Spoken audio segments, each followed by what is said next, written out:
The products menu is available in projects involving companies with product portfolios. Just like in the establishments menu, here you can track CSAT and NPS, but now for each product in your company. In the CSAT section, you'll see customer satisfaction levels for each product.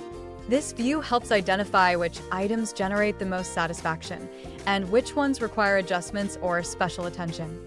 In the NPS section, you can analyze customer loyalty by product, seeing which products have the greatest recommendation potential and which are generating lower engagement.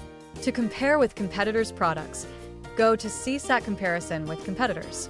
Here, you can compare your company's products with those of your competitors, understanding which ones are rated more highly and which are facing more criticism. In NPS comparison with competitors, the logic is the same. You'll see the recommendation level for each product in the project. This product-level analysis is essential for companies with large portfolios. It enables you to make decisions based on real customer satisfaction data, whether to improve an item, adjust its positioning, or even rethink your product mix.